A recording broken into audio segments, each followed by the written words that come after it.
কবিতাৰ শিৰোনাম ককা দেউতাৰ শান্তিৰ আলয়।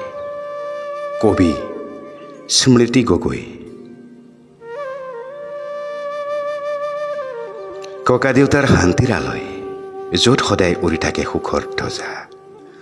শ্ৰদ্ধা, ভক্তি, দয়া, ক্ষমা, প্ৰেম, কৰুণাৰে ভৰি থকা গাঁৱৰ সেই ঘৰখন পাম জানো পুনৰ বিচাৰি।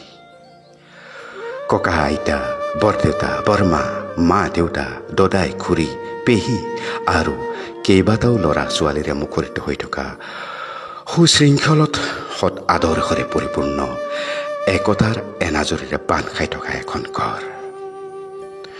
সন্মুখত বিভিন্ন ফুলৰে সুশোভিত এখন ফুলনিৰ সৈতে দীঘল পদূলিৰে আহল বহলকৈ সজা ঘৰখন, যিখন ঘৰত পুৱা গধূলি প্ৰভুৰ গুণানী কীৰ্তনেৰে মুখৰিত হৈ থাকে। কাৰো অন্তৰত নাথাকে দম্ভ অহংকাৰ। ককা দেউতাৰ কথা শিলৰ ৰেখা, প্ৰতিবাদ কৰাৰ সাহস নাথাকে কাৰো।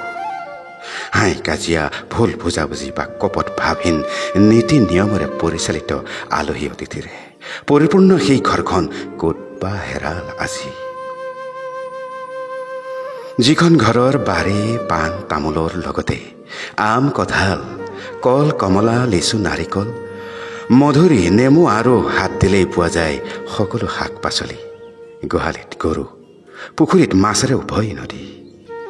সময়ৰ বুকুত নিশ্চিন্ন হৈ যাব ধৰা সুখ শান্তিপূৰ্ণ যৌথ পৰিয়ালবোৰ এতিয়া একক হ'ল। কৰ্মব্যস্ততা, অধিক অৰ্থ সম্পদ আহৰণৰ প্ৰচেষ্টা অথবা সন্তানৰ সুশিক্ষা প্ৰদানৰ স্বাৰ্থত